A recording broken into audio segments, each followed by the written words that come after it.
UNICEF grantees. Working with Tashkent University of Information Technologies, we can see the colleagues also present here.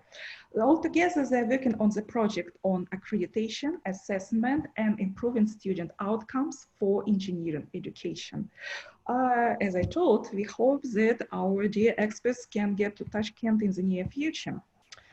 This is the word eventually.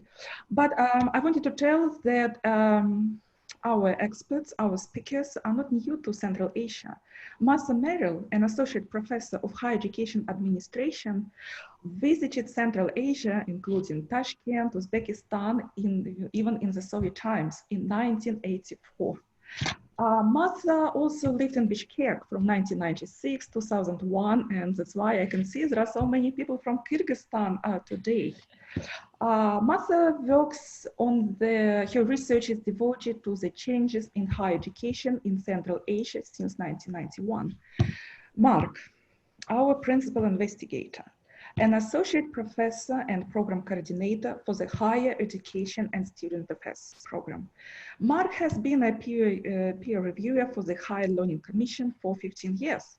And Mark has also been on Fulbright in Kyrgyzstan.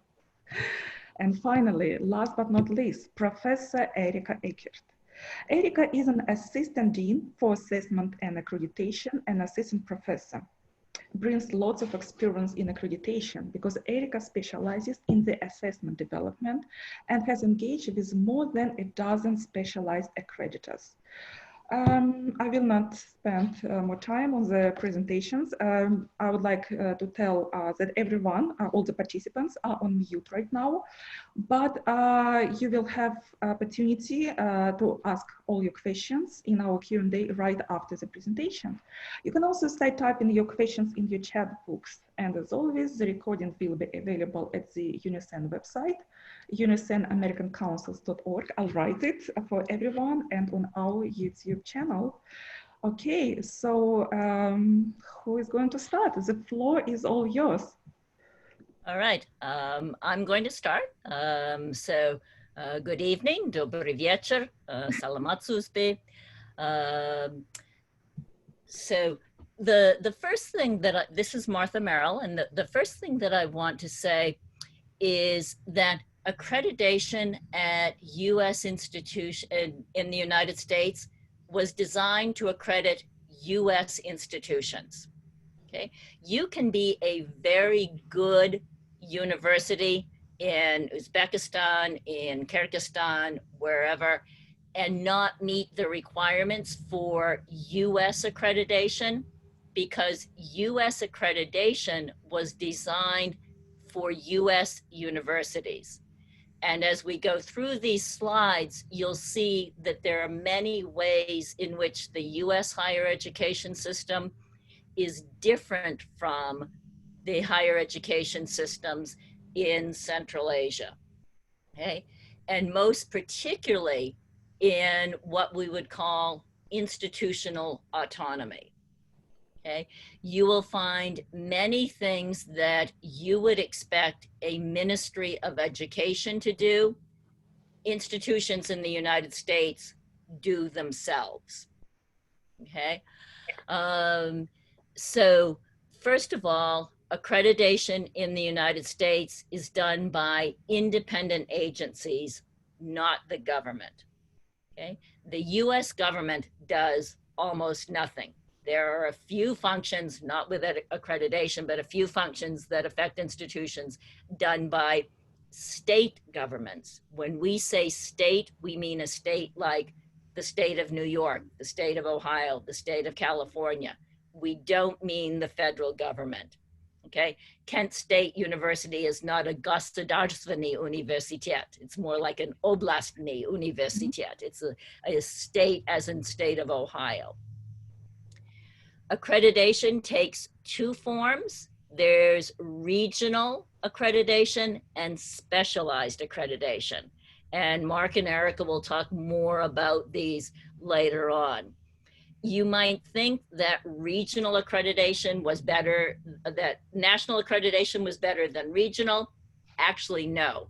National accreditation is specifically for what we call faith-based institutions and vocational institutions. It's the regional accreditation that you want to pay attention to.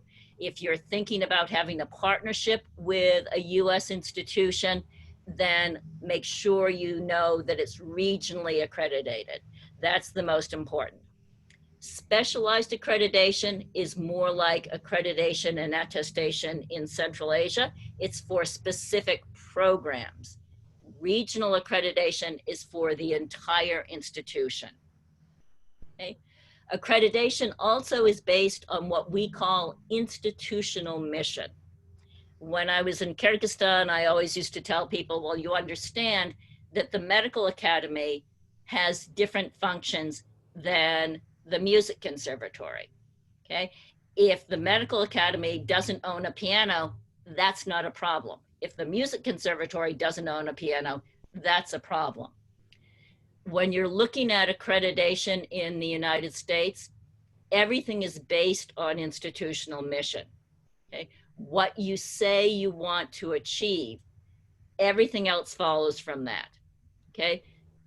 The music conservatory is going to have different facilities than the medical academy. It'll have different faculty. It will have a different curriculum. So your quality assessment is done on the basis of your mission and what you're trying to achieve, okay?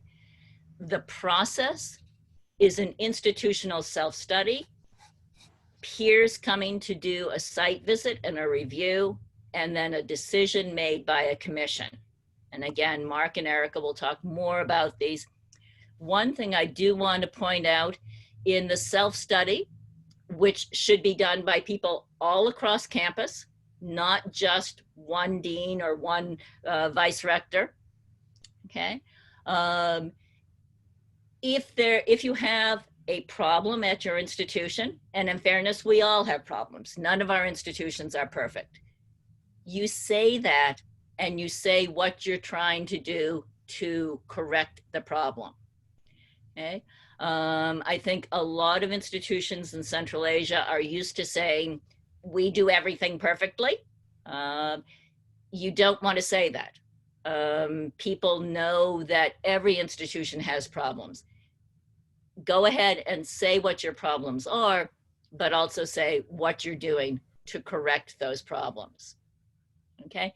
And also, again, as you're looking at the criteria, and we'll talk later about some of the specific criteria for the Higher Learning Commission of the North Central Association, remember that US institutions award their own degrees. We can decide our own curricula, okay?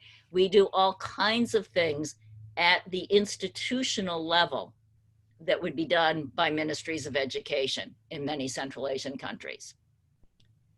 Okay, Erica, next, yes, okay. So the first statement up here is a quotation from a book by Mark and Erica, and because they will be очень скромны and not promote their own book, I will promote their book. This is a great book if you are trying to understand higher education in the United States. It's about all of the business and financial practices in the United States. But as they point out, we don't really have a system, okay? We have multiple systems. We have research universities, we have community colleges, we have public institutions, we have private institutions, and the US federal government does not control that, okay? This is really difficult for people sometimes to understand. The colleges and universities, higher education institutions, VUSI, operate as independent entities. Usually they are authorized to deliver their programs and services through permission from the state, as in state of Ohio, state of California, state of New York, in which they are located, not by the federal government, okay?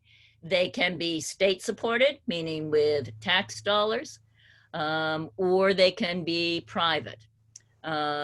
Institutions are managed by a governing board. It will be called Board of Trustees, Board of Regents, various kinds of boards. The president or rector or chancellor of the institution reports to that board of trustees. The board of trustees is the legal authority for the institution. Okay, so when we talk about the mission of the institution, it's the board of trustees that approves that mission statement. Okay, and then also institutions have the autonomy to create and manage their own curricula. Okay, Mark sits on our School of Education Curriculum Committee. He votes on whether or not curricula are passed. Certainly, if you're looking at something like nursing curricula, you want to make sure your nurse knows how to take your blood pressure. There are, from some of the professional associations, they will set some standards for the curricula, but each institution can decide its own curriculum. Okay? So you may have a history degree from Kent State, and you may have a history degree from Bowling Green State University 2 hours away, and there may be different requirements. Okay? Some people think this is great, that you really can focus in on what your area needs.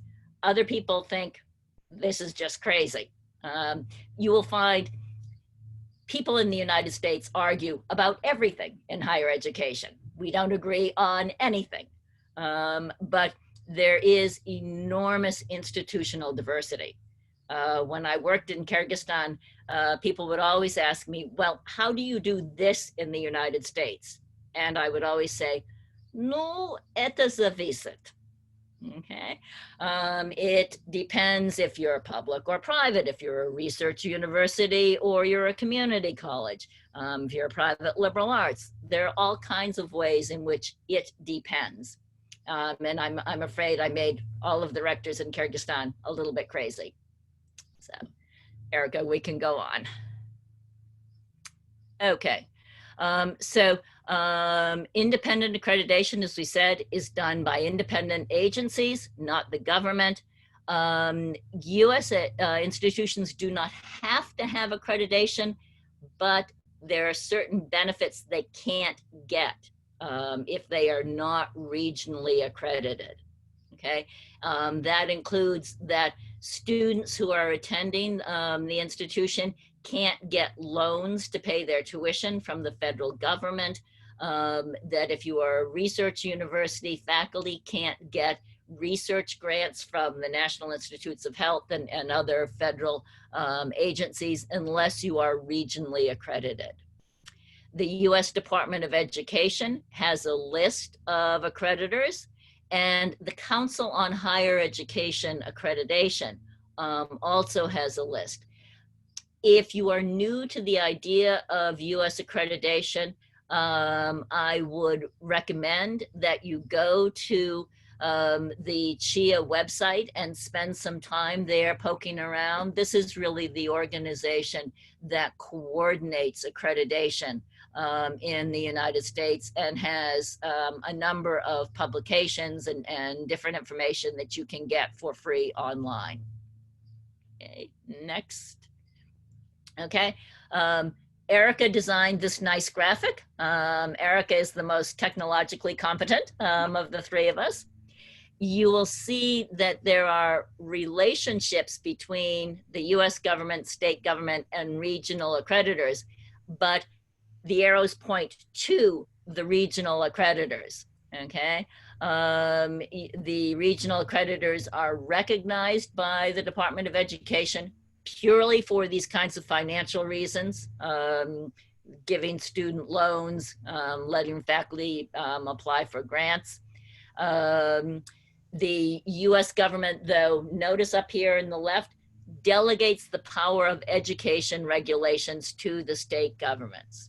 The US federal government doesn't do anything with setting curriculum, with telling us how many credits need to be in a degree, with telling us what we need to do to have a student graduate.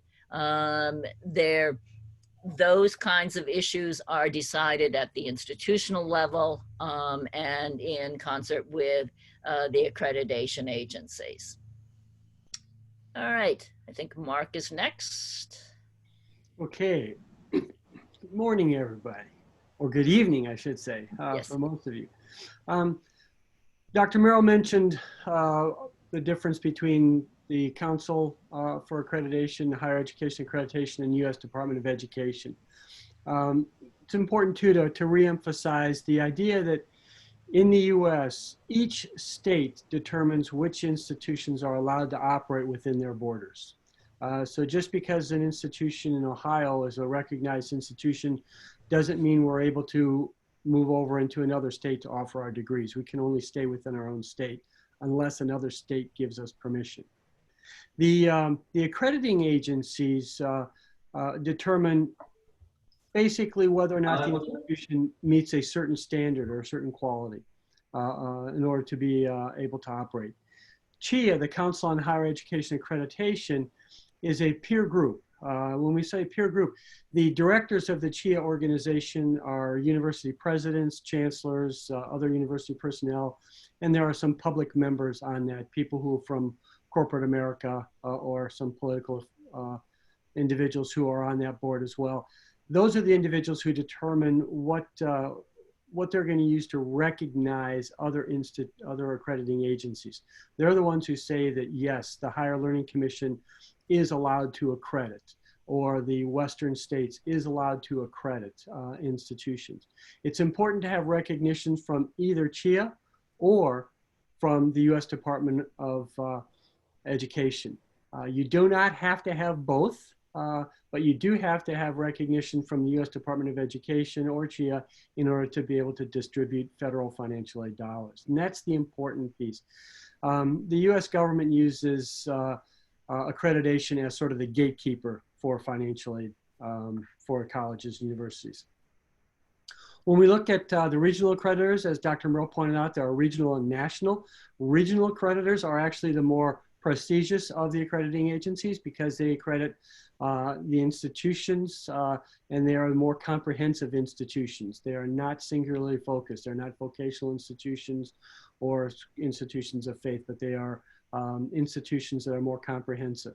So all of your large publics and your large privates will be accredited by one of the 6 regional accrediting agencies in there. So regional accreditors accredit the entire institution. They're not accrediting a specific program.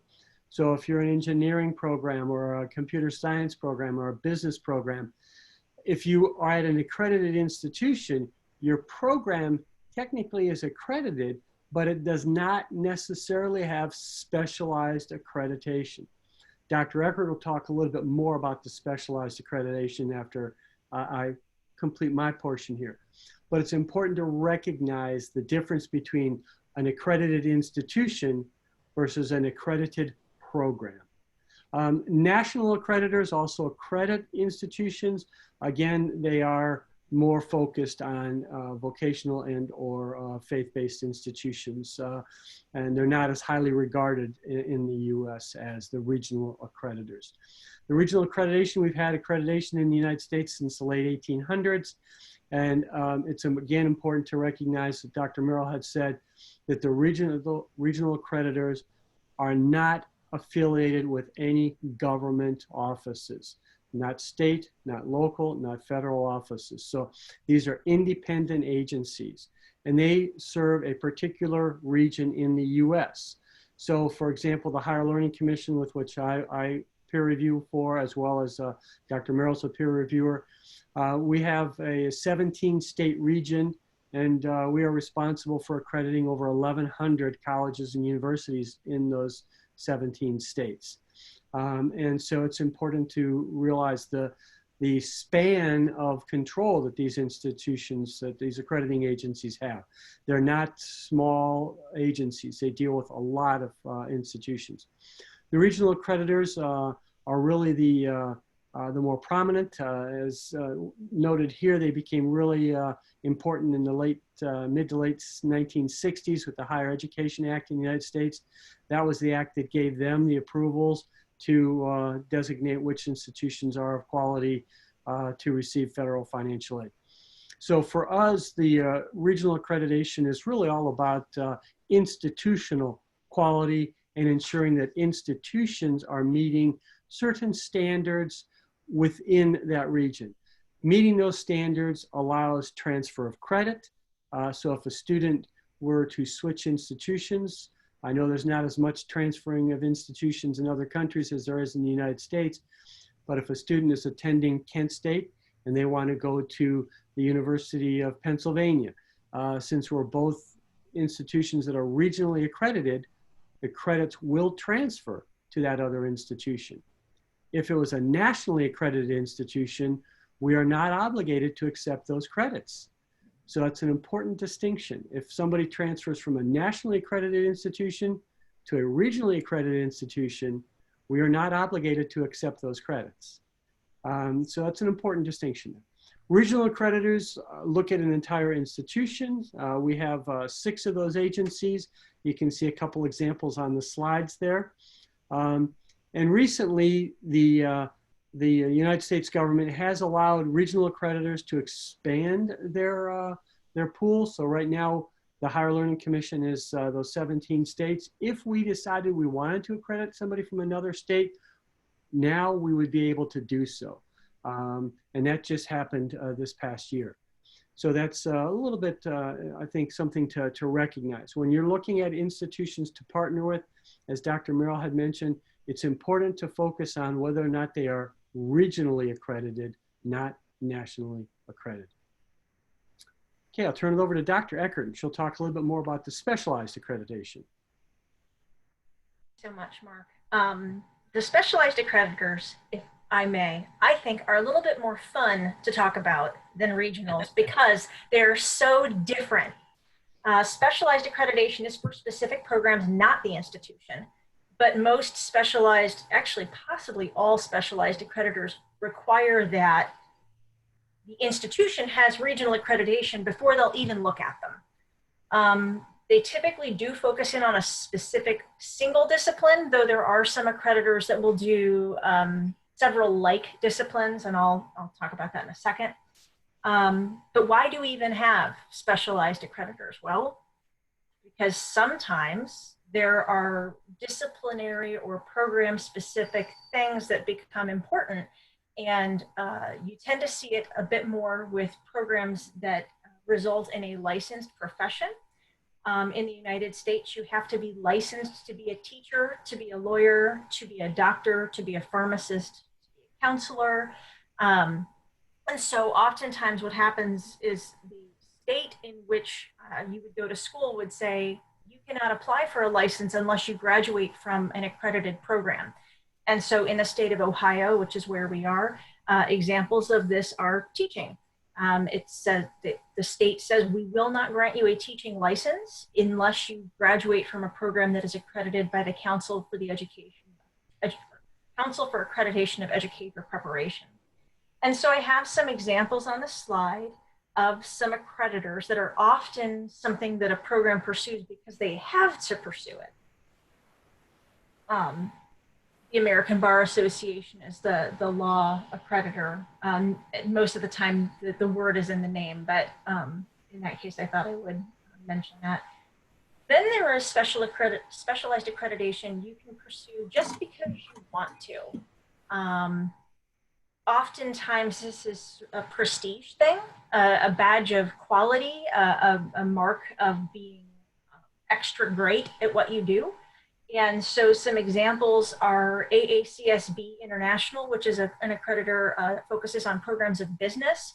And I think they do not just business, but they also do accounting. So that's an example of an accreditor that doesn't just do one thing, but they're very closely related. The Commission on Sport Management Accreditation, which is for sports administration, Council of Accreditation for Parks, Recreation, Tourism, and Related Professions. So these are people that work in park settings, in recreation settings, in hospitality settings. And then we have an accreditor that is specific to hospitality administration, which is ACFA, and that's for the hotel and tourism profession. So typically when a program seeks this kind of accreditation, it's because they simply want to. They want to be able to say that they are part of an exclusive group of accredited institutions. One thing that's important to note with the specialized accreditors is while a student, in order to go into the profession, may not need that accreditation, some graduate level programs will only accept students that come from accredited undergraduate programs. And so your first post-secondary degree would need to come from an accredited program in order for you to pursue further graduate preparation. That's not the case everywhere. When I used to work in our College of Business at Kent State University, one of the things we did look for, though, for applicants to our doctoral programs and our master's programs is whether the undergraduate business degree came from an ACSB accredited institution.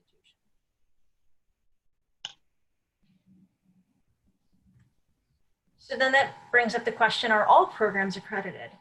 And the answer to that, as Martha would appreciate, is not directly. The regional accreditation decision that Mark and Martha were talking about earlier applies at the university level. So all of the programs together. They're not looking at one specific program, they're looking at everything in the same bin. And the decision is specific to the institution. However, by extension, the programs within an institution can say that they are part of an accredited institution. They cannot say that they are an accredited program unless they have themselves have gone through a specific specialized accreditation process. Examples of programs that don't have accreditation: humanities, social science, science fields. I don't believe there's a biology accreditor.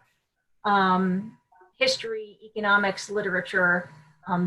There's just no one to do that. And there are discussions that go on in different fields about whether they should form accreditation because that would be something that maybe would get them additional resources or more prestige. But as of right now, there are not bodies for these disciplines. And as we sort of touched on earlier, I think it's important to understand how this sort of all evolved. In the 1880s, these regional bodies that are about the institution developed because different colleges at the time were getting together and talking about issues that were common to all of them, and they were concerned about additional institutions opening up that maybe weren't quite good at what they were doing, and there was concern about keeping out what was called diploma mills, or institutions that would simply give people credentials so they could take their money. There was also in the United States at that time very different standards for secondary education. What did it mean to be able to attend college? What kind of preparation did you need prior to enrolling? And so accreditors also worked on that. The actual accreditation part of this evolved later than the initial standard setting and became mission-oriented in the early 1930s. The criteria first started at sort of how many books do you need to have in your library, to then what is your mission, and then are you fulfilling it, and now even further to how students are doing, how much are they learning as a product of going to your institution. Okay, now we're going to talk about HLC, which is an example of one regional accreditor. Okay, and one of the first things that I want to point out when we're talking about the mission statement, when we're talking about all kinds of issues related to accreditation, the institution's mission is clear and articulated publicly. Okay, one of the things that consistently amazes some of my friends in Kyrgyzstan is how much is just out there in public. Okay, when you get a letter from a regional accrediting association saying, yes, you are accredited and for what period of time, that's up on your institutional website. The self-studies that we've talked about, we'll talk about a little bit more. Often those, particularly for public institutions, are available online. I can send you a dozen institutional self-studies that are out there online. okay? And the mission is a very primary thing, that what is the mission of the institution? Why does it exist? It's broadly understood. It guides the operations of the institution. It's articulated publicly, as we've said. The institution understands that. Everyone understands that. Okay? People at Kent State can tell you why Kent State exists. Okay? And they can tell you how, for example, we're always very proud of the fact that Kent State started as a teacher education institution. So we in the School of Education think we're the most important part of the institution, okay? But everybody at the institution understands why the institution exists, okay? And there's this category of public good. We receive some public tax dollars, and therefore we are fulfilling what we consider to be the public good, okay? If we educate teachers, those teachers can get jobs, that's good for them, but if they have a quality education from us, that's good for the public as a whole, okay? Certainly our nursing school, in this pandemic we're all dealing with, the fact that we have a good nursing school, yeah, it's good for the graduates of the nursing school that they can get good jobs, but also it's the public good. It encourages the health of the state of Ohio and beyond. Okay, next. Okay, so HLC is the Higher Learning Commission. This is, as Mark said, the regional accrediting association for what is called North Central, but it's huge. It goes down to Arizona. It's a little crazy. There are 5 main criteria in the HLC. And if you look at other regional accrediting associations, you will see that they are different. If you look at SACS, the Southern Association, and I think many people would consider them to be the most conservative of the 6 accrediting associations, they have 14 main criteria. Some of the issues that HLC says are, quote, assumed best practices that we don't even have to talk about because we assume you have them, the Southern Association decides to name specifically, okay? So it matters which association you're in. But the 5 main criteria for the HLC, first, our mission, that it's published, that it's connected to society, that it fulfills a public good, not just the good of the students who are completing the degrees. Integrity, ethical and responsible conduct. You've got to provide information on this. You've got to show, for example, for your finances, they have to be reviewed by an outside auditor. You've got to, if you have a search, you can't say for a new faculty member, Mene Priglashili, okay? You've got to have public advertisement for faculty members for jobs at the university. People have to apply. We hired 2 new faculty members several years ago, and for every person that we did not invite to campus for an interview, I had to explain why we did not invite that person to campus for an interview. The level of what needs to be publicly disclosed is very, very different in the United States than it is in Central Asia. Okay. Teaching and learning, quality resources support. Again, we're looking at, as I said earlier, if the medical academy doesn't have a piano, you don't really care. If the music conservatory doesn't have a piano, you care. So when you look at who are the faculty, what kinds of classrooms do you have? What kinds of support do you have in terms of computers, the library, et cetera? What kinds of co-curricular or extracurricular activities do you have? All of those, again, go back to what is your mission? What are you trying to achieve? Okay. For teaching and learning, evaluation and improvement. This is what Erica does. Okay, and this is something, again, you can see for the School of Education. We have one person who does nothing but that. Okay, we are all involved when there are self-studies to be written, there are program reviews, we're all involved. But Erica and her assistant have full-time jobs doing nothing but that. And they're just at the school level. Kent State University has an office with what, 5 people in it who do nothing but work on accreditation and assessment.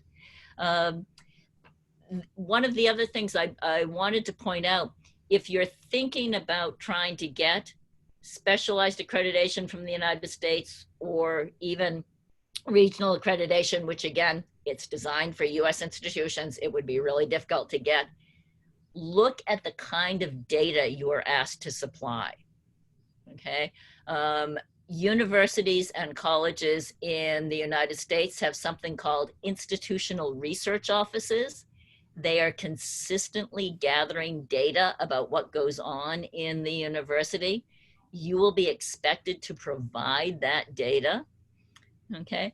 A couple of the people who are on this call and I have done some visits to universities in Kyrgyzstan that have gone through the new independent accreditation in Kyrgyzstan.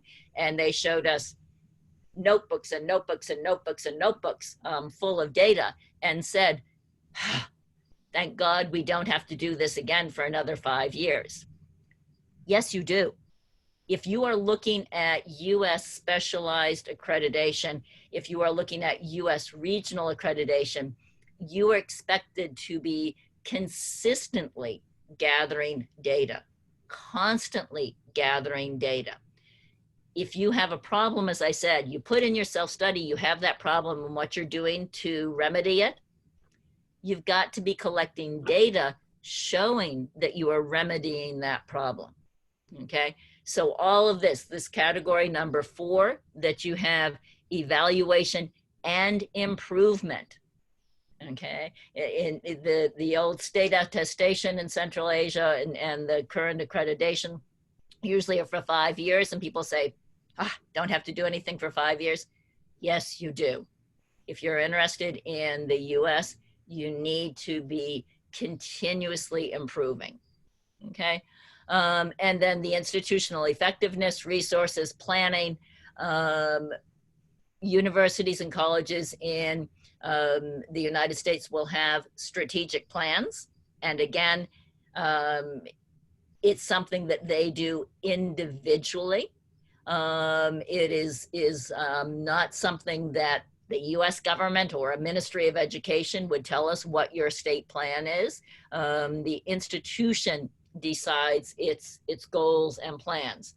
You can go to the Kent State website and you can find our mission statement, and then you will find 5 overall goals for the university. All of this is public information. Yeah. So next. Okay. Now we're going to talk a little bit more about the actual process for accreditation. And I know there was a question asking about the costs. And yes, there is a cost to accreditation. There's a financial outlay. Each institution will pay the cost of the accreditation process. And you'll see how that lays out here. Whether it's a regional accreditation, a national accreditation, or specialized accreditation, the institution does pay for these expenses. When we look at the accreditation process, there's a self-study, a peer review, a site visit, then there's a decision and a continuing review. We're going to detail those here right now. The self-study process.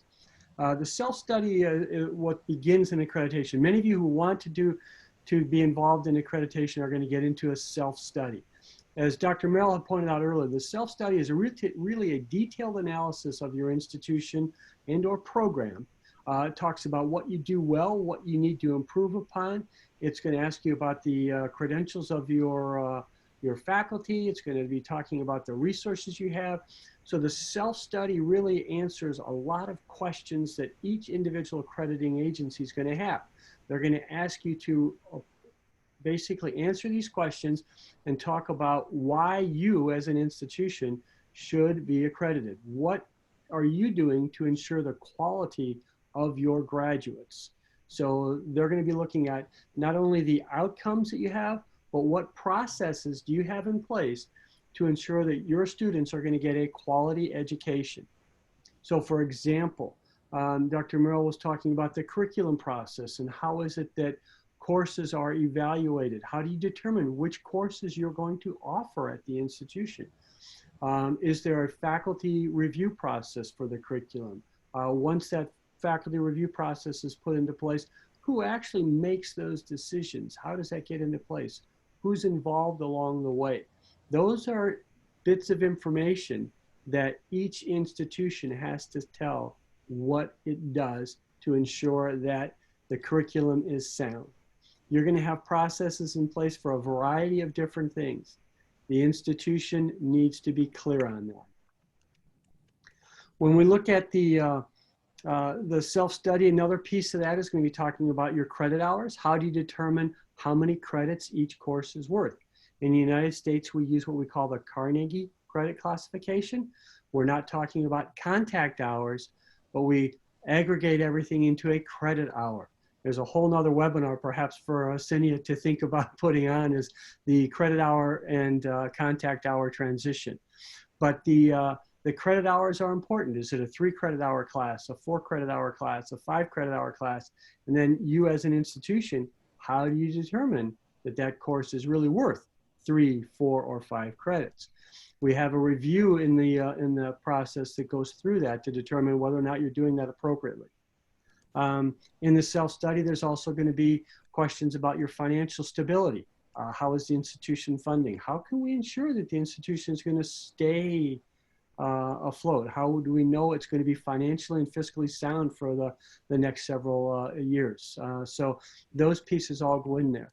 And then there's another part of the review that is a federal compliance review that the self-study has to talk about, that they comply with all the federal policies and making sure that they are still qualified for to distribute financial aid. So in this process, again, as Dr. Merrill pointed out earlier, it's important to talk about your limitations, what you need to improve upon, and what you are doing about that. How are you ensuring that you're continually improving? None of us are perfect. We all need help in a lot of different ways. And it's important that you recognize that and stress that you are improving as you go through this process.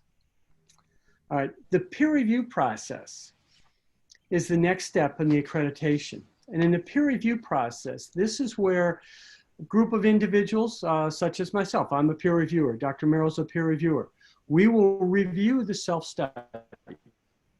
We'll look at the self-study and determine what is happening within that self-study. We review it, we go through all of the questions to see, are those questions answered? Has the institution done its due diligence, its legal responsibility to prepare that? And we go through all those questions to determine whether or not the institution is really meeting our goals. The other part of the peer review process is to come up with questions that we feel the institution perhaps has not addressed appropriately. What is it we need to ask the institution as we get further into this process? And then the next step of the process is going to be the site visit. But it's important to recognize that peer reviewers are peers. They are university faculty, university administrators from other institutions within that region who determine whether or not the institution meets those criteria. All right, and then Dr. Merrill is going to talk a little bit more about the site visit. Okay, as Mark just said, he and I are both peer reviewers for the HLC. Erica does a lot of work on the specialized accreditation. I'm going to do a site visit in the state of Michigan in October. I've already received information about that institution, about the other members of the commission, about who the president is, about who the equivalent of Erica is for the entire institution, okay? We get that, we start getting information very early on.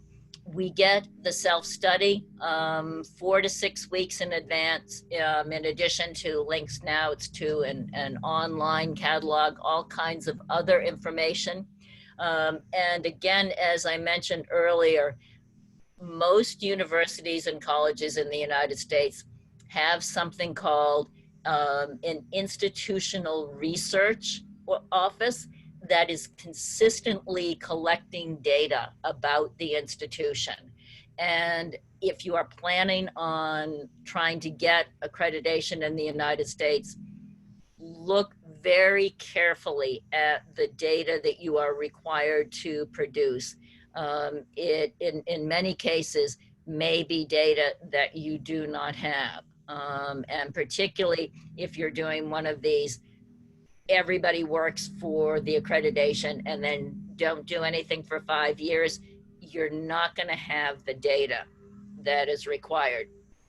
One example, I mentioned to colleagues in Kyrgyzstan at one point,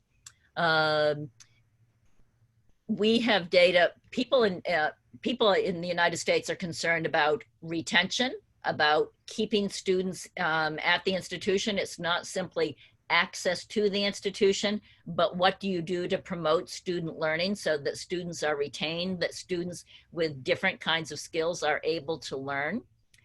And Kent State, our IR office, keeps data on which courses have unusually high failure rates, okay? And so we know that the second semester of accounting is really difficult for a lot of students, and a lot of students drop out of the business program because they can't get through second semester accounting, okay? So that has been flagged, and the people in that program then look at what can we do to help students be successful in that class, okay? That's the level of detail of information that you need to be able to provide to the visiting team that's going to come to visit your campus, okay? The team is peers. It's primarily faculty. Sometimes there will be a public member, someone who has an interest in higher education but is not a faculty member or an administrator. And we are not compensated, okay? The institution will pay our hotel bill. We won't have to put out money, but we do this work for free. We do it because it is valuable for us to learn what's going on at other institutions, but we do not receive any money for doing this. And in fact, I just signed the other day a very complete disclosure statement. Again, everything in the United States is public information. I had to say before, for this particular university in Michigan, I had to sign off that I had no financial interest in that university. I had no relatives who are working there. I had never worked there. I had never done consulting there. And they had two categories of information. One was a clear conflict of interest, and one was something that somebody might assume to be a conflict of interest if I had a co-author there or something like that. So you have to be 100% clear that you are a volunteer, you are disinterested, you are not being compensated for this process. Okay, next. Okay, and then, so you saw that the region we're in is called the HLC, the Higher Learning Commission. It's the commission that makes the actual decision. Okay, so you will have, the institution will have done this very elaborate self-study. The site visit team will have read all of that before we get there, and then we'll go to the institution and talk to people. These visits are exhausting. You are on 24/7. But then what the site visit team makes a recommendation to the commission, okay? And then the commission actually votes on whether or not the institution or the program gets accreditation. And accreditation may be granted for different periods of time. So it could be that you're doing everything well, but your budget is a little questionable. You could be approved for 5 years, but with a visit in a year to double check on your budget. Or you could be approved only for 2 years because the creditor thinks you're a little bit shaky.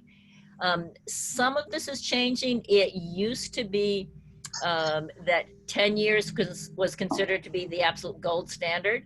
The HLC particularly is trying a variety of different options now, because if you think about what higher education was like in Uzbekistan, in Tajikistan, in Kazakhstan in 2010 and what it's like now, all kinds of new challenges. And same thing in the United States. In 2010, we didn't know what the coronavirus was. And so a lot of people are saying, wait a minute, accrediting you for 10 years, there are so many new challenges, we maybe want to think about other ways of doing this. And the HLC is the one that is the most active in trying to think about some new ways of doing, again, continuous improvement, continuously collecting data. Having 100 notebooks in one room, as we saw at one university in Kyrgyzstan, that you think you're not going to look at for 5 years. It's not how it works. So I think we are, yeah.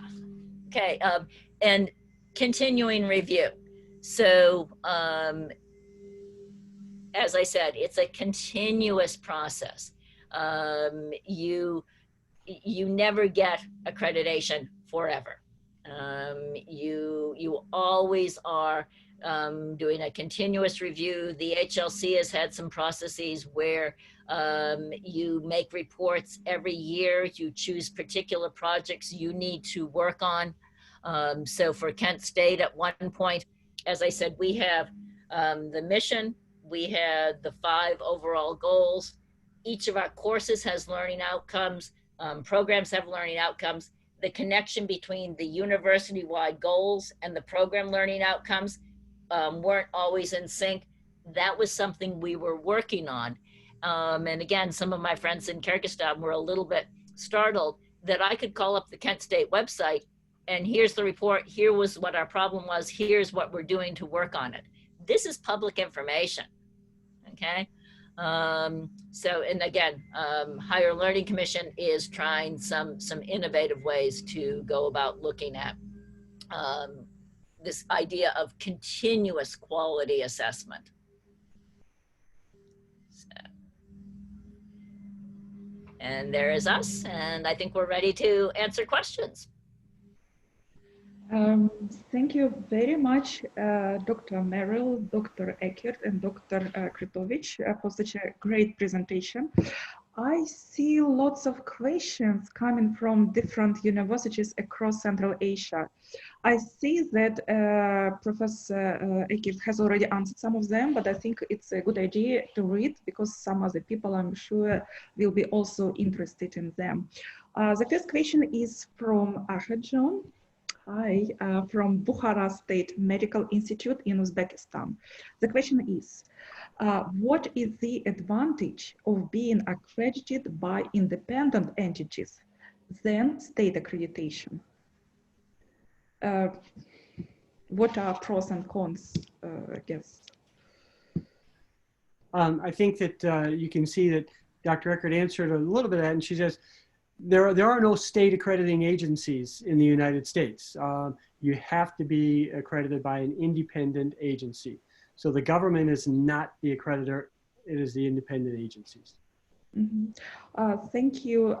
The question from Karakalpak State University, Uzbekistan. I'm sure, Mark, you have already answered, but let's double check.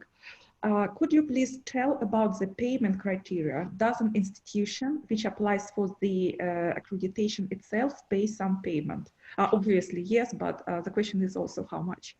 Yeah, that's going to depend on what agency it is. So if it's the Higher Learning Commission, there's a set fee to apply for region or for the regional accreditation. Each of the independent program accreditors has an additional fee as well.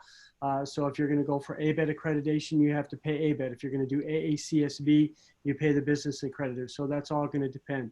The other costs are involved in the peer review process, that the institution has to pay for all of the expenses for the peer reviewers to visit the institution. So that would include any kind of travel costs, meals, any kind of sundry expenses, as well as lodging when they're there for the visit. So it's not terribly expensive, but there is a cost involved in any accreditation. If you don't mind, I'd like to jump in from the specialized accreditation perspective.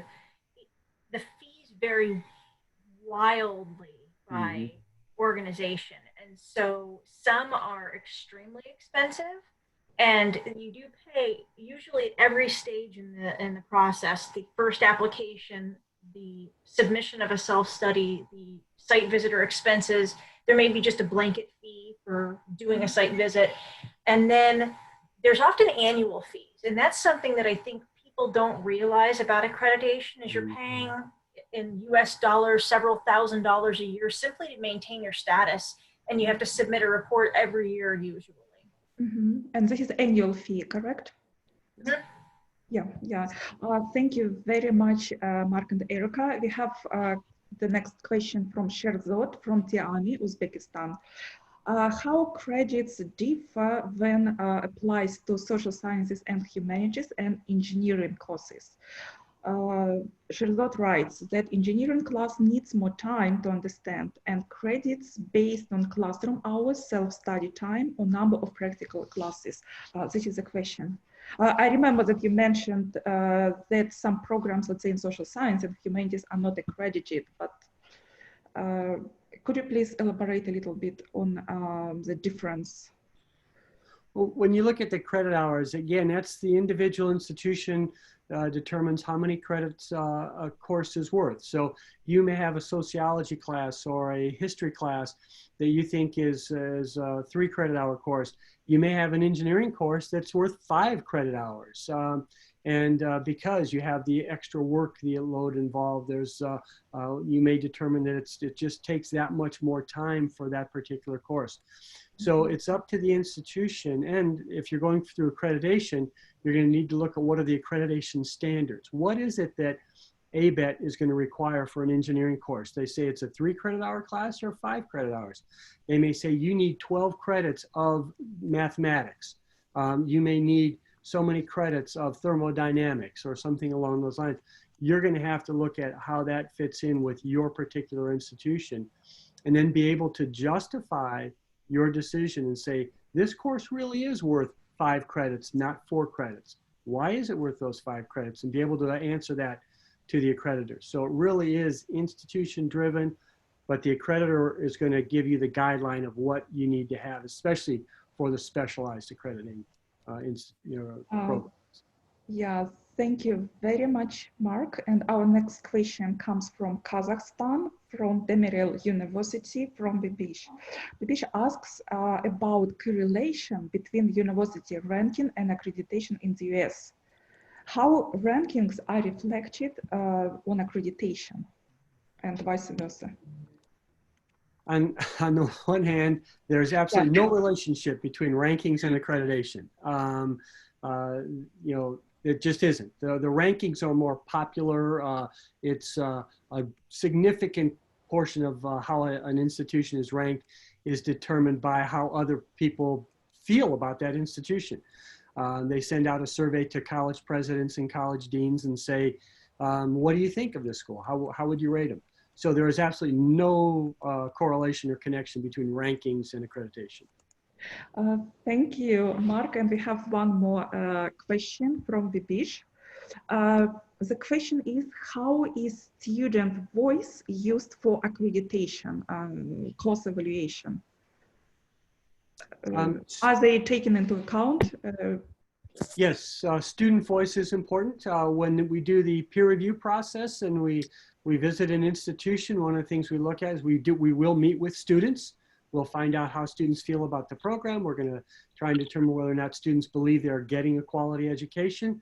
That's important. There's another piece in there with student specific that talks about the student complaint process. So if students feel that something is going wrong at an institution, they have the right, according to the accreditors, to voice those concerns, and the institution needs to respond to those concerns. So we will review student complaints, and we're also going to review how those complaints have been resolved and what is the process to resolve those complaints. So student voice is very important in the peer review process. Thank you, Mark. And we have a question from our Tashkent office, American Councils, Noza Suyarova. How long does the accreditation process usually takes? Do universities have any specific timeline to complete specific milestones? I think Dr. Eckert would love to say this one. It depends. Every one of the specialized accrediting groups is going to have its own timeline. It may take a year just to develop the self-study. It may take you 2 years to put your application in. And then once your application's in, it's going to be another year before you're going to get perhaps a response from the accreditor on that. So it can be a long process. You can be looking anywhere from a year to perhaps 3 years before you're actually going to get your first accreditation visit. So it can be a lengthy process. Right, and even after you get the visit, you're not going to hear for a very long time in most situations. I'm thinking the last accreditation visit we had in a discipline-specific area was we had the visit in March. We received the decision in May. They wanted more information, so we submitted that in August. Then we got another decision in September that was to submit more information by March, and we still haven't heard back. So from a March site visit in 2019, I still don't have a decision. Yeah, it depends. Yes. Yeah. Well, thank you, Mark and Erica. Now we have a question for Dr. Martha Merrill. It was specified by Dinara. The question is to Martha. Question number 1, how the independent accreditation institutions have license by the state government in the United States? What are the requirements, criteria, and license maturity? And the second question is, could you please share with us your personal experience in working with the higher education institutions in the Kyrgyz Republic? Thank you. I think actually Mark would be better on the first question about the licensing and all of that.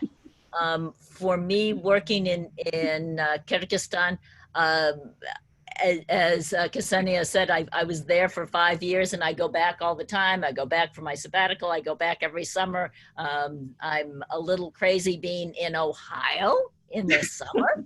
I'm supposed to be in Kyrgyzstan. I did work for 3 years as a Fulbright, and that allowed me to work with a variety of institutions. My first placement was actually at the Ministry of Education, which was really very interesting. When I was working as a Fulbright, I visited a number of institutions and worked with institutions on curriculum, on credit hours, on all kinds of different projects. The last 2 years that I was in Kyrgyzstan, I was working for AUCA, and it was going from a contact hour system to a credit hour system. And that process really took us a whole year. And so I was a little flabbergasted when the Minister of Education in Kyrgyzstan announced that the entire country was going to change, and we were going to go from diploma to BA and MA, and go from credit hours, from contact hours to credit hours. And I know there are lots of issues still with all of that. So for example, the Ministry of Labor handles the salaries for faculty. But the way that the Ministry of Labor figures out what faculty salaries should be is still based on contact hours. Whereas students now are going through on credit hours. There's so many pieces for any kind of a change. It's really very, very complicated. The other thing I should say, some of you will appreciate, because Central Asian hospitality is totally, completely, thoroughly amazing. And when I came back to the United States, I had to lose 40 pounds. I had gained so much weight while I was living in Kyrgyzstan. So I love you all. I love the amount that you fed me. The hospitality is just astounding. But I had to buy new clothes and I had to lose weight. Martha, thank you very much for sharing your personal experience. Erika, Mark, do you have anything probably to add to the first question? Sure. On that first question about the independent accreditors versus licensure, the state determines which institutions are allowed to operate within their borders. The accreditor is the one who determines whether or not that institution meets certain quality standards and therefore is allowed to offer federal financial aid. They're two different processes. The other piece that's important is that states determine which licenses are required. The accreditors do not determine anything about licensure, but licensure is oftentimes connected to accreditation, saying you must be accredited before we will grant you a license. But they are two very different processes. So licensure is determined by the state licensure requirements, and accreditation is determined by independent agencies. And I'll just add, usually it works pretty well together, that you have the states kind of, the accreditor is the expert in the discipline. The state is not the expert in the discipline. You know, Right. You don't want your state government to have to also become an expert in every single discipline. So you let the accreditor do their thing and know what's good for the discipline. And then the state simply requires you do what the accreditor is asking. But recently, with an accreditor that I work with, the state changed over, it's sort of a long story, but an accreditor changed identities, developed completely new standards, and the state said, okay, you have to move from this accreditation to this other accreditation. Except that accreditor has been very difficult to work with, and faculty have not liked the accreditation standards. They feel that they're very difficult, if not impossible, to meet. The data reporting requirements are draconian. It has been an extreme challenge to move over to this other accreditor. And so now our program faculty are pushing back on the state, asking, why did you require this new accreditation? The accreditor is too challenging to work with.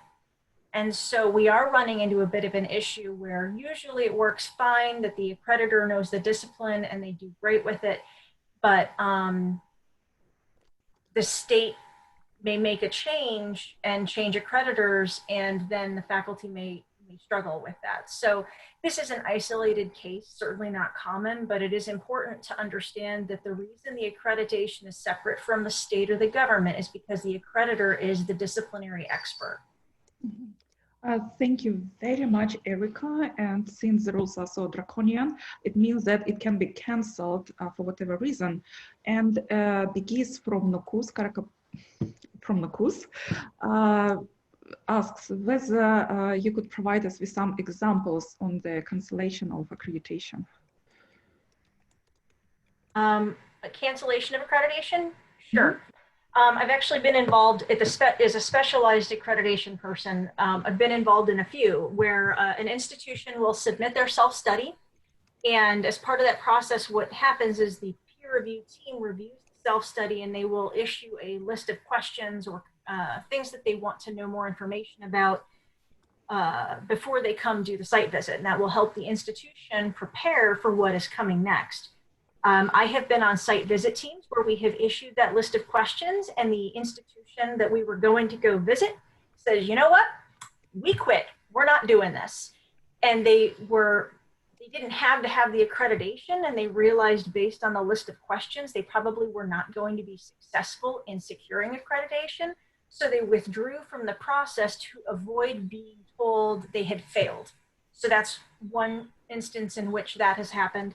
And that it's more common with the specialized accreditors, I think, because you kind of have to have regional accreditation in order to really operate in the United States. So you don't really get to quit that one. Another example would be where an accreditor revokes your accreditation. So let's say you're an institution that has been accredited by a specialized body and you forget to submit your annual report. They can revoke your accreditation, or they can put you through a process whereby it could be revoked if you don't fix that. If you do your self-study, which is the once every 7 or 10 years, the big report, if you don't do a great job on that, or you're not in compliance with the standards, they can terminate your accreditation over that. Typically, when that occurs, though, you get plenty of chances to fix the problem. They will tell you, we are concerned with your ability to meet standard 3.02 and 5.44 and 1.35. And then you write what you're going to do to fix it, and then you submit reports on what you did to fix it, and then they will restore your status. But in that time, you're still accredited. It's simply accredited with some sort of mitigating condition or a warning of some type. So if it gets really bad, they will pull your accreditation. And that, if you are interested in looking at circumstances where that's happened very publicly in the United States, there is an institution called ITT Tech, and they had their accreditation revoked, and that led to the institution closing their doors. So, and we can, if you want some stories on that, it's a disaster. Yeah, we still have lots of questions. I'm so happy to I'll see. stop talking. From different universities and regions. Question from Sherzod from Uzbekistan. Does accreditation applies to all disciplines in a similar way? I think you answered the question, but can some Bachelor of Science and Master program be not accredited in the university? Yeah, simple answer is yes. Regional accreditor accredits the institution, and then each program can go for its own specialized accreditation. Thank you. And question from Anolkan from Kyrgyzstan, I guess. Is there any specific weight of each criteria within regional or national accreditation? I mean, do you recognize which criteria is very important for positive decisions? For example, if the university financially is not sound, but all other areas criteria are met, how would be the approach for final assessment? The number one reason institutions are sanctioned or put on probation or lose accreditation in the United States is financial. So the financial aspect of it is overpowered. If you do not have enough money to operate, if you can't pay your bills, we're not going to accredit you. I sit on, for the Higher Learning Commission, I sit on the panel that reviews all of the reviews. So we're the ones who say yay or nay, or whether an institution gets reaccredited or the programs are allowed to operate. And when I look at those reviews, as I said, number one is financial. The number one issue for modest sanctions, like somebody's having difficulty, is assessment. Are they assessing the learning? So we will provide sanctions to institutions if they're not meeting certain criteria. If they're deficient in an area, we're going to give them a sanction and say, you have to give us a report to tell us what you're doing to improve this. And if we do not see improvement, they can lose accreditation. But as Dr. Eckert mentioned, it's a long process.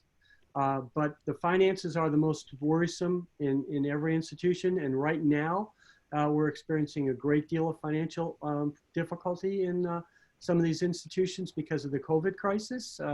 So we're going to see a lot of that. I know that this summer, the Higher Learning Commission, we've got a number of hearings coming up for institutions that have lost accreditation and they're appealing. They want to get their accreditation back. So we'll be reviewing it, but finances is the number one issue. Thank you. I guess we have time for probably 3 or 4 more questions.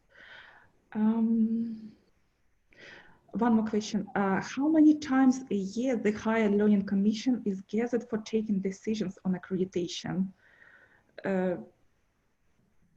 Sure. How many times a year we I guess they are not paid as well. Is it correct? And Correct. then question, does the commission read the reports prepared by the experts as a result of the assessment, or do they rely on an information that a speaker, perhaps a member of the committee, would provide? Yeah, when we do the reviews, the council that I sit on, we review all of the institution's reviews. So the peer reviewers prepare the report. They do, they review the site visit, they have a report, then they come in after the site visit, they file a report with the Higher Learning Commission and say, here's what we found. And we think they should or should not be reaccredited. Then our group reads all those. There's at least 2 reviewers that read every review. We determine whether or not the reviewers were fair, they were accurate. We also give the institution a chance to respond. So if in the peer review process, if the reviewers find fault at something, and then the institution can come back and say, well, no, we've already taken care of that. They just didn't see it because we didn't have it done in time. We look at those responses and then say, okay, we'll side with the institution or we'll side with the peer reviewers. But we do review every review. We meet quarterly. So every 3 months, we have a meeting of the Institution Actions Council. And then we make decisions on every request that goes in there.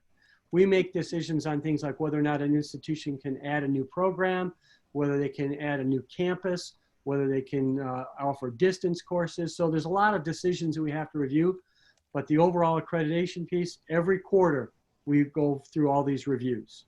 Mm-hmm. Thank you, Mark. We have one more question specifically for you, Dr. Kritovich. Could you please, what are the unified core subjects of international accreditation? For example, effectiveness of credit transferring, and what are the international quality standards have using to work? Question from Dinara Bobusheva. When it comes down to it, the United States accreditors, we do not have any different criteria for international as we do for states. So in other words, we say, here are the criteria. This is what we ask you to meet. And it's not specific to courses. It is specific to, as Dr. Merrill pointed out, there was those 5 criteria that the Higher Learning Commission says each institution must show that they demonstrate those things. So we're not going to tell you what courses to offer. That's going to be up to you to tell us based on your mission. What is your mission as an institution? Now, when it comes to the specialized accreditation, that will be slightly different. They will say specifically, you have to cover these topics. You have to cover these disciplines.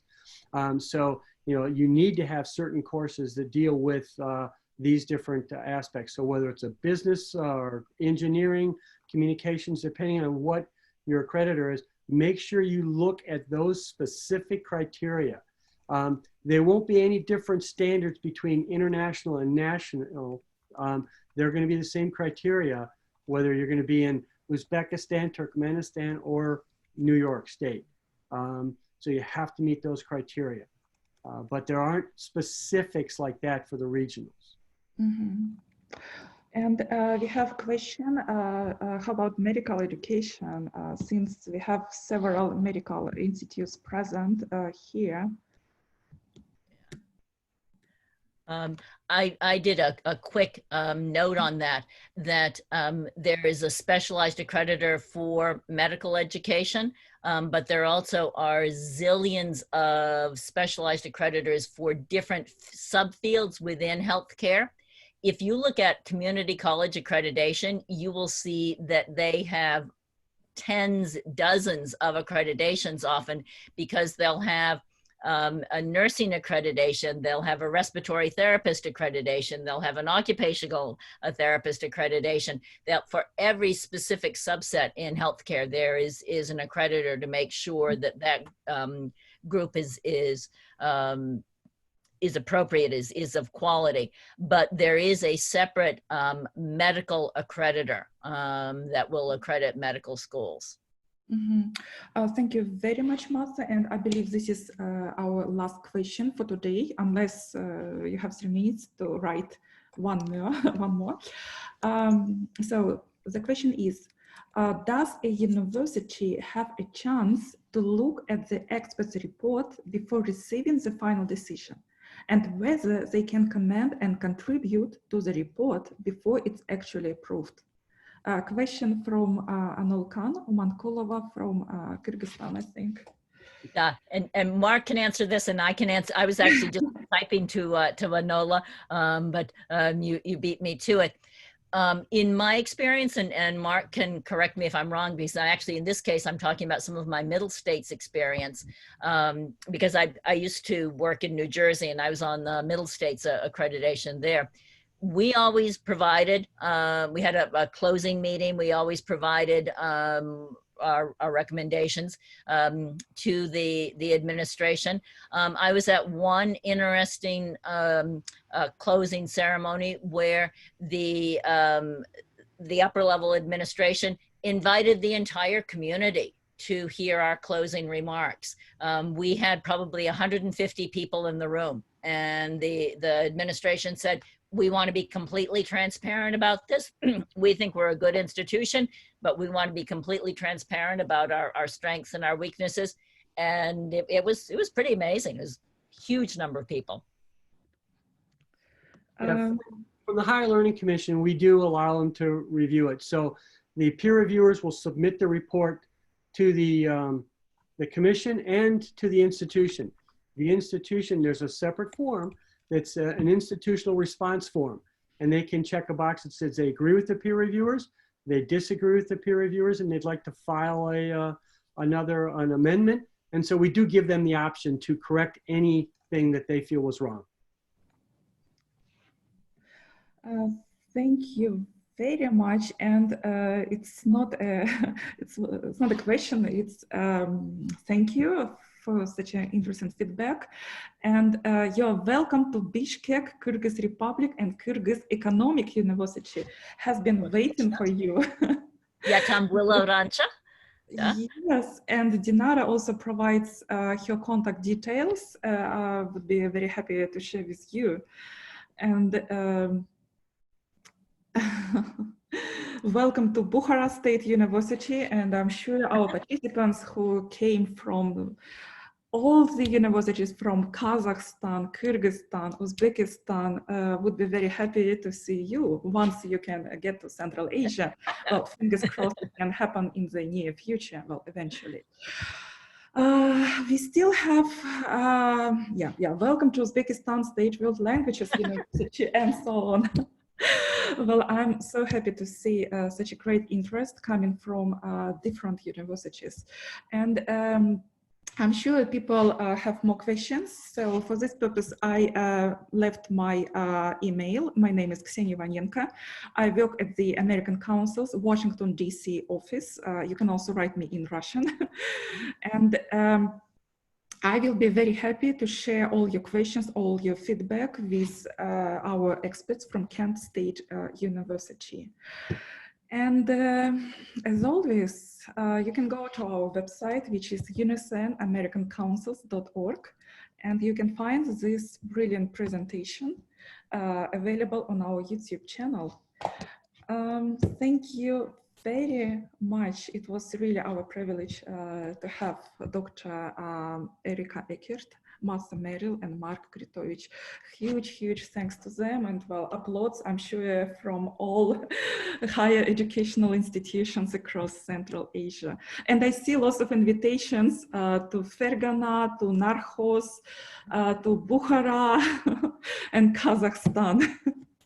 Martha has already mentioned Kyrgyz hospitality, but I can confirm that all our participants are very hospitable, and it's such a pleasure to work with all of you. I think we finished the recording right now. So let me press the right button. Okay. John